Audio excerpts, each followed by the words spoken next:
नमस्ते। आज इस प्लैनेट टॉक लाइव सेशन में आप सभी ऑनलाइन यूजर्स का और साथ में हम सब के साथ आज शिक्षा के क्षेत्र से जुड़े श्री शंभू प्रसाद चमोला जी का बहुत बहुत हार्दिक अभिनंदन इस प्लैनेट टॉक वेबिनार कम इंटरव्यू में। आप 30 वर्ष से शिक्षा के क्षेत्र में कार्य कर रहे हैं और आपको विभिन्न नगर पालिका खंड शिक्षा अधिकारी द्वारा उत्कृष्ट पुरस्कार से नवाजा गया है। शंभू प्रसाद जी, इस प्लैनेट टॉक लाइव सेशन में आपका बहुत बहुत स्वागत, अभिनंदन।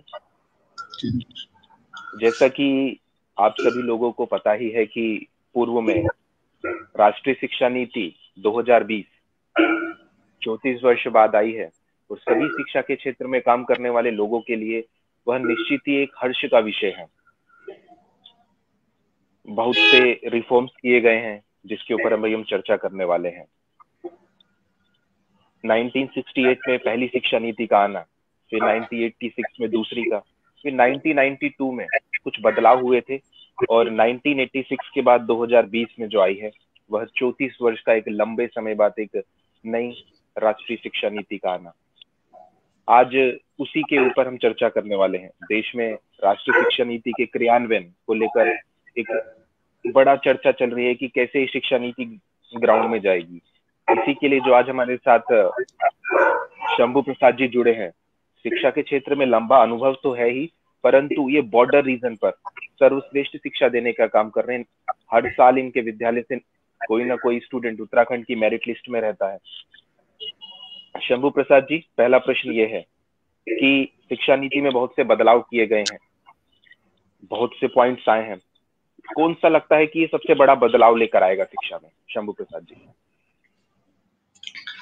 अभिषेक जी, राष्ट्रीय शिक्षा नीति 2020 हम सबको जो है सुकून पहुंचाने वाली, सुखद संवेदनाएं देने वाली है। ये राष्ट्रीय शिक्षा नीति 2020 सर्वसुलभ और समावेशी शिक्षा की व्यवस्था इसमें है। सबसे पहला जिसमें परिवर्तन है वो परिवर्तन है अकादमिक ढांचे में। जो इससे पहले की अकादमिक ढांचे की जो व्यवस्था थी, हम सबको मालूम है 10+2 का था, यानी 6 वर्ष से 18 वर्ष तक के बच्चे के लिए एक ही राष्ट्रीय पाठ्यचर्या की व्यवस्था थी, उनके लिए एक ही पाठ्यचर्या था। किंतु इस समय जो नई शिक्षा नीति आई है, इसमें ढांचे में जो है एक मूल परिवर्तन किया गया है और अब ये हमको सबको मालूम है 5+3+3+4 इसमें ढांचागत परिवर्तन है। और पहले की जो ढांचा था उसमें 3 वर्ष से 6 वर्ष के बच्चे को सम्मिलित नहीं किया गया था, जबकि हम जानते हैं कि 3 से 6 वर्ष के बच्चे के जो मस्तिष्क का विकास है 85% होता है और उसको उस ढांचे में सम्मिलित ही नहीं किया गया था। यद्यपि आंगनबाड़ी की और एलकेजी यूकेजी जो क्लासेज जो चलती थी उसकी व्यवस्था पूर्व से थी, किंतु इस ढांचे में वो सम्मिलित नहीं थे। अब 6 से लेकर के जो 3 वर्ष का बच्चा है और 3 से लेकर के 18 वर्ष तक के छात्र को इसमें इस ढांचे में सम्मिलित किया गया है। ये एक इसका बहुत बड़ा परिवर्तन है, क्योंकि इसका जो है कि छात्र के विकास में संपूर्ण लाभ मिलेगा। दूसरा परिवर्तन, आजादी के बाद जो बात काम होना चाहिए था कि मातृभाषा में प्राथमिक शिक्षा दी जाए, ये काम नहीं हुआ।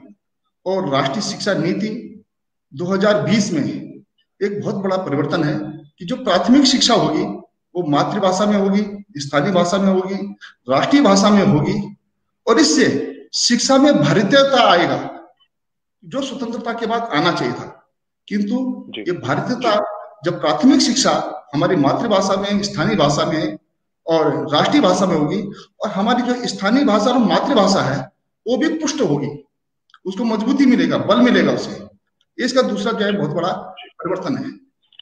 तीसरा जो इसमें जो बहुत बड़ा परिवर्तन है कि जो हम शिक्षा प्रदान करते थे उसमें हम जो पुस्तकों का जो पाठ्यक्रम था, वो पाठ्यक्रम पढ़ने के बाद और अपनी शिक्षा पूर्ण करने के बाद जब छात्र अपने समाज जीवन में जाता था तो मेल नहीं खाता था, क्योंकि वो केवल किताबी शिक्षा ही ग्रहण करता था और वो जब धरातल पर जाता था तो धरातल पर उसे कुछ भी समझ में नहीं आता था। इसमें एक बहुत बड़ा परिवर्तन किया गया है। स्किल डेवलपमेंट पर इस पर जो है ध्यान दिया गया है। छठी कक्षा से बच्चे को जो है वीकनेस कोर्स चलेगा और वो बच्चा चाहे तो इंटर्नशिप भी कर सकता है। ये बहुत बड़ा परिवर्तन है और इस शिक्षा में स्वावलंबन आएगा, छात्र स्वावलंबन की ओर बढ़ेंगे। ये इसका एक बहुत बड़ा परिवर्तन है। जो अगला परिवर्तन है, 9 से लेकर के और 12वीं तक की छात्रों की जो परीक्षाएं होंगी वो सेमेस्टर सिस्टम से होंगी। हाई स्कूल की बोर्ड की परीक्षा को समाप्त कर दिया है। अब केवल जो है 12वीं की बोर्ड की परीक्षा होगी। ये भी इसका एक बहुत बड़ा परिवर्तन है। सामान्यतः हम जब जानते थे कि 12वीं के बाद छात्र जो है कॉलेज की शिक्षा प्रारंभ करता था, डिग्री में जाता था, और किन्हीं कारणों से उसने जो है ग्रेजुएशन में 1 वर्ष की पढ़ाई की और पढ़ाई छोड़ देता था, तो उसका 1 वर्ष खराब हो जाता था।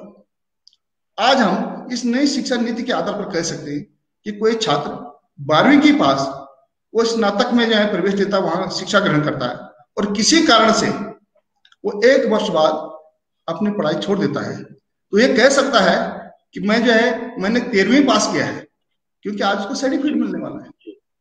तो ये बहुत बड़ा परिवर्तन इसमें है। तीसरा, जो शिक्षा का अधिकार RTE, इसमें आज तक 14 वर्ष तक के बच्चे कवर होते थे, यानी कक्षा 8 तक की जो छात्र हैं वो कवर होते थे। अब इसमें नई शिक्षा नीति में ये 12वीं तक के छात्र शिक्षा के अधिकार के अंतर्गत कवर होंगे। ये भी इसका एक बहुत बड़ा परिवर्तन है। दूसरा, आजादी के इतने वर्षों बाद और 34 वर्ष बाद ये नई शिक्षा नीति आई है। आज तक शिक्षा जैसे महत्वपूर्ण विषय के लिए हमारे देश में मंत्रालय नहीं था, यानी उसका नाम ही जो है मानव संसाधन मंत्रालय था। आज हमारे देश में शिक्षा मंत्रालय बना है। इसकी एक अलग पहचान होगी कि देश में शिक्षा मंत्री है, शिक्षा मंत्रालय है। तो मुझे लगता है ये बहुत बड़े परिवर्तन है। शिक्षा जैसे महत्वपूर्ण विषय के लिए हमारा जो घरेलू सकल उत्पादन है जी, इसका जो है 4.43% खर्च होता था, किंतु नई शिक्षा नीति में 6% इस पर जो है खर्च होगा, और जब अधिक खर्च होगा तो शिक्षा की गुणवत्ता बढ़ेगी। ये कुछ इसके जो है मुख्य बिंदु मेरे ध्यान में आए। जी जी, आपने शिक्षा नीति के मुख्य बिंदुओं को बताया कि ये बदलाव और ये इसके बेनिफिट्स हो सकते हैं। शंभू प्रसाद जी, क्रियान्वयन, इम्प्लीमेंटेशन कितना आसान होगा, कितना मुश्किल होगा, क्या समस्याएं आएंगी और कैसे इम्प्लीमेंटेशन होना चाहिए, आपके विचार इस पर, इसका क्रियान्वयन? निश्चित रूप से कोई भी जब परिवर्तन आता है और हम नया काम प्रारंभ करते हैं तो उसके क्रियान्वयन में निश्चित रूप से जो है कुछ कठिनाइयां आती हैं। जैसे ये जो परिवर्तन है, ये बड़े परिवर्तन है। एक तो पाठ्यक्रम की बात होगी, तो पाठ्यक्रम परिवर्तन आएगा तो वर्षों से जो हम जाए जिस पद्धति में चल रहे हैं, नई पद्धति को ढलने में थोड़ा कठिनाई आएगी, किंतु ये असंभव नहीं है। परिवर्तन तो जीवन का जो है अंग है, परिवर्तन आएगा। दूसरा, इसमें जो स्किल पर ध्यान देने वाली बात है, तो उसके लिए कुछ संसाधनों की आवश्यकता पड़ेगी। वो संसाधन हमको जोड़ने पड़ेंगे, उन संसाधन को जोड़ने में समय लगेगा, किंतु इसमें भी असंभव नहीं है। जब ये अनिवार्यता आएगी, शिक्षा नहीं होगी, शिक्षा नीति नहीं होगी और हमारे सामने परिवर्तन होंगे, तो उन परिवर्तनों का हम जो है क्रियान्वयन भी कर सकेंगे। जी जी, कोविड का समय गया है, क्या अनुभव रहा? टेक्नोलॉजी का बहुत उपयोग किया, और आप IIT की भी कुछ कोचिंग्स हम देख रहे हैं सोशल मीडिया पे, आपके विद्यालय में चल रही है IIT दिल्ली से। टेक्नोलॉजी में एक पहाड़ी क्षेत्र में जो आप कर रहे हो बहुत ही अभूतपूर्व है, इतना आसान नहीं है। वहां की समस्याएं हम भी समझते हैं और आप तो फेस कर रहे हैं। कोविड के समय में आपने टेक्नोलॉजी का बहुत अधिक उपयोग किया है, क्या अनुभव रहा और किन समस्याओं का आपको सामना करना पड़ा कोविड समय में? चल ही रहा है जी। अभिषेक जी, जब कोविड या कोरोना काल चला तो ये एक ऐसी समस्या थी जिस समस्या को हमने ना तो जाना था, ना सुना था, ना हम उसके लिए तैयार थे। नई प्रकार की समस्या थी। और मैं जिस क्षेत्र में रहता हूं, यानी मेरे विद्यालय में भारत के अंतिम गांव के बच्चे भी पढ़ते हैं, और हर प्रकार से दूरस्थ और बॉर्डर इलाका है, बहुत सारी कठिनाई है। किंतु कठिनाइयां जो थी, ये जो चुनौतियां थी, ये हमारे लिए एक अवसर के रूप में आई। मैं तो इसको अवसर देखता हूँ, अवसर के रूप में आई। और हमने इसको समझा कि इस समय हमको कुछ जो है, जो हमने कभी नहीं किया, ऐसे काम करने का हमें अवसर प्राप्त हुआ है। और ऑनलाइन शिक्षण हमने पहले सुना था, किंतु किया नहीं था, और हम उसके लिए तैयार भी नहीं थे, किंतु प्रयत्न किया और इतने सुखद परिणाम निकले कि जहां का छात्र, जहां का अभिभावक और अध्यापक कभी ऐसा सोच भी नहीं सकता है कि हम इतने दूरस्थ बैठ करके ऑनलाइन शिक्षण की कर सकते हैं। यहाँ पर बड़ी सफलतापूर्वक हुआ। कठिनाइयां रही हैं, स्वाभाविक रूप से नया काम करने में कठिनाई रही है, तकनीकी की कठिनाई रही।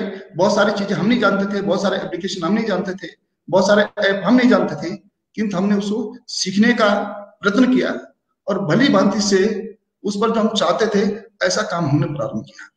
और इसी कोविड का एक जो प्रतिफल है, मैं भी कई बार सोचता था कि यहाँ दूरस्थ बैठ करके लोग ऑनलाइन करते हैं, हमारा विद्यालय बहुत दूरस्थ है, हम कर पाएंगे नहीं कर पाएंगे, ये तो हमारे बस की बात नहीं है, ये दूर की बात है। किंतु एक प्रतिफल ये मिला कि वर्तमान समय में जब हमने देखा कि हम अपने विद्यालय से ऑनलाइन शिक्षण अच्छी प्रकार से प्रतिपादित कर सके, तो हमारे मस्तिष्क में बात आई क्यों ना हम छात्रों को इस दिशा में आगे बढ़ाएं। और विगत 4 माह से हमारे विद्यालय के छात्र, कक्षा 12वीं के विद्यार्थी मेडिकल और इंजीनियरिंग की ऑनलाइन कोचिंग लेते हैं दिल्ली से। दिल्ली का जो एक काफी जो है प्रसिद्ध कोचिंग सेंटर है आस्क IIT, और नियमित रूप से ले रहे हैं और घर में बैठ कर भी ले रहे हैं। यहाँ से जो है उर्गम घाटी इतनी दूर है कि जहाँ जो है अभी भी कई किलोमीटर पैदल जाना पड़ता है। और वहाँ का छात्र, वहाँ का अभिभावक जब फोन करता है हमारा बच्चा, तो मैं पूछता हूँ कि ऑनलाइन कोचिंग में जुड़ रहा है, कोई दिक्कत कैसा आ रहा है, वो बहुत अच्छा, बहुत अच्छा हो रहा है, हमने सोचा भी नहीं था, कभी कल्पना नहीं की थी। और ये कोविड की देन है कि कोविड ने हमें इस दिशा में आगे बढ़ने के लिए प्रोत्साहित किया। जी जी। राष्ट्रीय शिक्षा नीति में एक स्पष्ट बिंदु है कि ई शिक्षा पर जोर। कोविड के समय में हमने उसका उपयोग किया ही है, परंतु शिक्षा में बदलाव होंगे तो टेक्नोलॉजी में भी बदलाव होंगे, उसके अनुसार टेक्नोलॉजियों को ढालना पड़ेगा। इसी प्रकार विगत 5 वर्ष से हम लोग भी कुछ कोशिश कर रहे हैं, और आज 5 साल में उत्तराखंड की शिक्षा में कैसे बदलाव किए जा सकते हैं टेक्नोलॉजी में, हमें अब आकर समझ में आया है, क्योंकि पहाड़ी क्षेत्र का अनुभव है, बहुत सी चीजें हैं। आप टेक्नोलॉजी से बहुत जुड़े हैं, एक अनुभव रहा है, जैसा आपने बताया IIT की कोचिंग हो रही है, और कोविड समय में आपने बहुत उपयोग किया है। आज के समय में टेक्नोलॉजी में और क्या बदलाव होने चाहिए, क्योंकि आपने महसूस किया है इस समय में, क्योंकि उसके अकॉर्डिंग हम बहुत से बदलाव कर रहे हैं। आपके हमें सुझाव मिलेंगे तो नए शैक्षणिक सत्र से पूर्व हम उसको भी उसमें ऐड कर लेंगे। तो आपके क्या सुझाव हैं उस ओर? मुझे लगता है कि तकनीकी का बेहतर ढंग से उपयोग करने के लिए तो सबसे पहली बात तो संसाधन की आती है कि हमारे पास संसाधन ठीक से हो। दूसरे जो है, अगर हम उसको आगे बढ़ाना चाहते हैं तो उसके लिए एक फैकल्टी की, कि जो हमारे पास फैकल्टी है, और उसके निरंतर प्रशिक्षण की। क्योंकि हमारे पास संसाधन हो गए तो फैकल्टी है नहीं, तो संसाधन का कोई उपयोग नहीं, और फैकल्टी होगी तो उसका जो है प्रशिक्षण। तो मेरा तो एक सुझाव है कि जब से अपने यहाँ पृथ्वीकुलम प्रारंभ हुआ है, तब से ही हमारा विद्यालय दूरस्थ का विद्यालय था, किंतु हम उससे जुड़े रहे। और बहुत सारी चीजें जो आप भेजते हैं, बहुत सारे एप्लीकेशन जो आप भेजते हैं, हम प्रयत्न पूर्वक उन्हें अपने विद्यालय में करने का प्रयत्न भी करते हैं। किंतु मेरा एक सुझाव है कि हम एक तो जो ये ऑनलाइन वाला है, अगर जब स्थिति सामान्य भी हो जाएगी तो मुझे लगता है कि हमें विद्यालय में कभी ना कभी और निरंतर कुछ अंतराल के बाद ऑनलाइन शिक्षण करना चाहिए, ताकि हमारे अभ्यास में उसकी गुणवत्ता बढ़े। दूसरा कि जैसे जो है कि पृथ्वीकुलम से जो है हमको नई टेक्नोलॉजी की जानकारी दी जाती है, तो मेरा एक सुझाव ये भी है कि जो हमारे फैकल्टी विद्यालय में काम कर रहे हैं, इनके लिए समय समय पर ऑनलाइन ही, ऐसे जैसे क्या होता है कि प्रशिक्षण आप करते हैं, बहुत दूरस्थ क्षेत्र में रहते हैं, कई बार हमारे पास में पूरे लोग नहीं होते हैं, हम प्रशिक्षण में नहीं भेज पाते हैं, खर्चा भी बहुत होता है। तो ये कुछ अंतराल के बाद निरंतर ऑनलाइन इसका प्रशिक्षण देना चाहिए। और वो जो है कि 1-2 लोग जो कंप्यूटर का काम करते हैं वही नहीं, जो हमारे यहाँ अन्य अध्यापक भी हैं, जो सारी फैकल्टी के लोग हैं, वो भी उन टेक्नोलॉजी में उन तक पहुंच सके, तो ऑनलाइन प्रशिक्षण से ये आसानी तक से सबके पास में पहुंच जाएगी और सब इसका लाभ ले सकेंगे। ये मेरा सुझाव है। दूसरा एक सुझाव मेरा ऐसा भी है कि जैसे हरिद्वार में हमारा पृथ्वी कुलम का केंद्र है और शहर में है, मैं बहुत दूरस्थ बैठा हूँ, तो जो नई शिक्षा में नए नए जो है नवाचार आते हैं, जो नए नए जो है टेक्नोलॉजी आती है, नए नए परिवर्तन आते हैं, तो कभी जो है कुछ समय अंतराल बाद कुछ विद्यालयों को चयनित करते हुए और वहां पर कोई विशेषज्ञ बुला करके सीधे छात्रों तक उनकी जो है ऑनलाइन क्लासें हों, हम वहां से बैठ करके, तो जो हम ऐसे कर नहीं सकते हैं वो भी हो सकता है। और हमारे अध्यापकों के लिए भी एक जो है कि प्रेरणा मिल सकती है कि इस प्रकार से हम जो है ऑनलाइन क्लासें ले सकते हैं। अभी मैंने कहा कि हमारे यहाँ जैसे आज के IIT कोचिंग से चलते हैं, तो मैंने अध्यापकों को उसमें जोड़ा है। आप देखिए क्या हम भी ऐसा कर सकते हैं। मेरा सुझाव है अगर जो है पृथ्वी कुलम से ऐसा किया जाएगा तो निश्चित रूप से हम लाभान्वित होंगे। बिल्कुल बिल्कुल, हम कोशिश कर रहे हैं कि जो शिक्षा नीति में टेक्नोलॉजी क्या हेल्प कर सकती है इम्प्लीमेंटेशन में, उसको लेकर अप्रैल से पूर्व सभी लोगों से चर्चा करके हम बदलाव कर रहे हैं। आपने जो सुझाव दिए निश्चित ही, क्योंकि आपने वो महसूस किए हैं, निश्चित ही हम कोशिश करेंगे उसका इम्प्लीमेंटेशन करने का। आपके सभी सुझावों को नोट किया गया है और जल्दी ही इसको बदलाव आपको दिखेंगे। आपने अपना समय दिया इस सेशन के लिए, अपने सुझाव रखे, आपका बहुत बहुत धन्यवाद। आपका भी धन्यवाद, आपने मुझे अवसर प्रदान किया।